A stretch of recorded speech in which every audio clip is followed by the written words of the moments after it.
नमस्कार। आज हम प्रश्न उत्तर करेंगे झारखंड बोर्ड क्लास 7 साइंस विज्ञान की बातें का। चैप्टर नंबर 15 है, पाठ 15 पौधों में जनन। तो आइए प्रश्न उत्तर शुरू करते हैं। देखिए, आप लोगों के सामने पहला प्रश्न है कि सही विकल्प का चयन कीजिए। पहला प्रश्न, निम्नलिखित में से पौधे का कौन सा भाग लैंगिक प्रजनन में भाग लेता है? तो इसका उत्तर होगा पुष्प। ऑप्शन क सही है। आप इसे नोट डाउन कर लीजिए, क्योंकि पुष्प पौधों में लैंगिक जनन का अंग होता है, जिसमें पुंकेसर और स्त्री केसर होते हैं। अब हम पहला का दूसरा प्रश्न की ओर आ गए हैं। प्रश्न है कि आलू के पौधे की आंखें क्या हैं?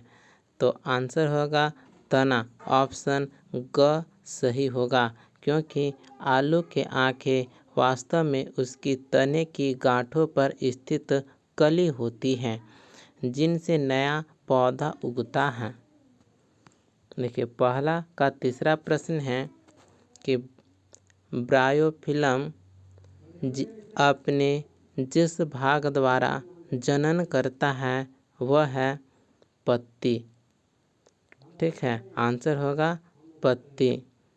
ऑप्शन ख सही होगा, क्योंकि ब्रायोफिल्म की पत्तियों की किनारों पर कलिकाएं होती हैं, जो नए पौधे उत्पन्न करती हैं। देखिए, नेक्स्ट प्रश्न है, परिपक्व होने पर अंडाशय विकसित हो जाता है। तो ऑप्शन फल में। ठीक है, सही उत्तर होगा फल में। ऑप्शन घ सही होगा। ठीक है, क्योंकि पौधे में निषेचन के पश्चात अंडाशय फल में परिवर्तित हो जाता है। देखिए, पहला का 5वां प्रश्न है कि नर और मादा युग्मक के युग्मन का प्रक्रम कहलाता है। तो आंसर होगा निषेचन।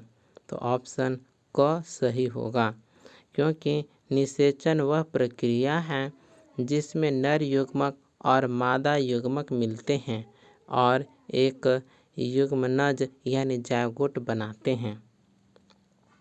इसके आगे दूसरा प्रश्न है कि कॉलम अ में दिए गए शब्दों का कॉलम बी में दिए गए जीवों से मिलान करें।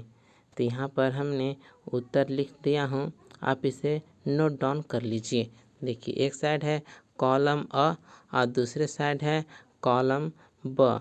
ठीक है, तो कॉलम अ में है कली या मुकुल। इसका ऑप्शन ईस्ट के साथ अच्छा से मिलान होगा। देखिए, आँख आलू के साथ मिलान होगा कि आलू में आँख होता है, जिसके कारण वह पौधे के रूप में रूपांतरित होता है। खंडन, ये तो स्पाइरोगायरा है। स्पाइरोगायरा में खंडन के द्वारा वह है सो जीव में तब्दील होता है। इसके बाद है पंख, ये ऐसे डबल रोटी की फफूंद। ठीक है, अगला है बीजाणु, यस इसका मिलान होगा मैपिल से। और अगला है गुलाब, यस तना कटिंग द्वारा प्रजनन करता है गुलाब। अब हम प्रश्न संख्या 3 की ओर आ गए हैं। प्रश्न है कि लैंगिक जनन और अलैंगिक जनन में मुख्य अंतर क्या है? तो हमने यहाँ पर उत्तर लिख चुका हूँ कि एक साइड में है लैंगिक जनन। ठीक है, उसके बाद हमने अलैंगिक जनन के बारे में लिखा हूँ। लैंगिक जनन में दो माता पिता यानी नर और मादा के युग्मकों की आवश्यकता होती है और इससे संतति में विविधता आती है। वहीं सो अलैंगिक जनन में केवल एक माता पिता होता है और संतति माता पिता के समान होती है। इसमें कोई जीन विविधता नहीं होती। अब हम चौथे प्रश्न की ओर आ गए हैं। प्रश्न है कि किसी पुष्प का पुंकेसर एवं स्त्री केसर का चित्र खींचकर नामांकित कीजिए।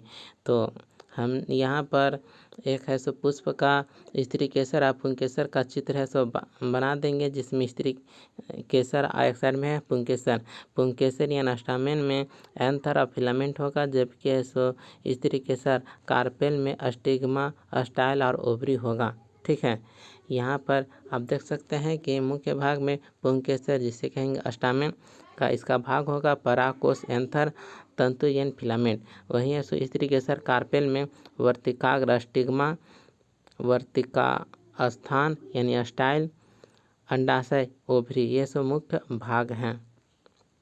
देखिए 5वां प्रश्न है कि द्विलिंगी तथा एकलिंगी फूलों में अंतर स्पष्ट कीजिए। तो 5वें प्रश्न का उत्तर होगा द्विलिंगी, इनमें दोनों पुंकेसर और स्त्रीकेसर होते हैं जैसे मटर, और एकलिंगी फूल में इनमें केवल एक प्रकार का लैंगिक अंग होता है, या तो पुंकेसर या स्त्रीकेसर जैसे मक्का।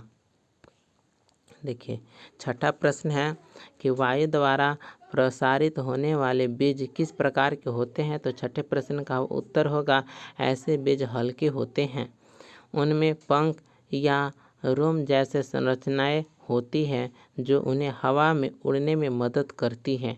उदाहरण कपास, बबूल, डंडेलियन। ठीक है, तो इस प्रकार से ये जो पौधे हैं इस वायु द्वारा प्रसारित होने वाले ऐसे उदाहरण हैं। 7वां प्रश्न है अलैंगिक जनन के विधियों का वर्णन कीजिए, प्रत्येक का उदाहरण दीजिए। ठीक है, तो अलैंगिक जनन की विधि इस प्रकार जैसे खंडन, इसे इंग्लिश में कहेंगे फ्रैगमेंटेशन, इसका उदाहरण है स्पायरोगैरा। उसी प्रकार अगला पॉइंट में है कली बनना, इसको इंग्लिश में कहेंगे बडिंग, और कली बनना का उदाहरण है ईस्ट। तीसरा नंबर पर है बीजाणु जनन, इसे इंग्लिश में स्पोर फॉर्मेशन कहेंगे, इसका उदाहरण है राइजोपस यानी फफूंद। इसके आगे है चौथे नंबर पर पत्ती द्वारा जनन, इसका उदाहरण है ब्रायोफिल्म। 5वां है तना कटिंग, इसका उदाहरण है गुलाब मनी प्लांट। 6ठे नंबर पर है आंखों द्वारा, इसका उदाहरण है आलू। इसके बाद हम 8वें प्रश्न की ओर आ गए हैं। प्रश्न करता है कि पुष्पों में निषेचन का प्रक्रम किस प्रकार संपन्न होता है। तो उत्तर होगा कि परागकण वर्तिकाग्र पर गिरते हैं। दूसरे नंबर अगला है कि पराग नली बनती है और वह अंडाशय तक पहुंचती है। नर युग्मक अंडाणु से मिलकर निषेचन करते हैं। निषेचन के बाद अंडाणु बीज में और अंडाशय फल में परिवर्तित हो जाता है। प्रश्न संख्या 9 है नारियल एक बड़ा और भारी फल है, जल द्वारा प्रकीर्णन के लिए यह किस प्रकार अनुकूलित है। तो 9वें प्रश्न का उत्तर होगा कि नारियल का बाहरी रेशा हल्का और फूला हुआ होता है, जिससे वह पानी में तैर सकता है। इस प्रकार वह जल के माध्यम से एक स्थान से दूसरे स्थान तक फैल सकता है।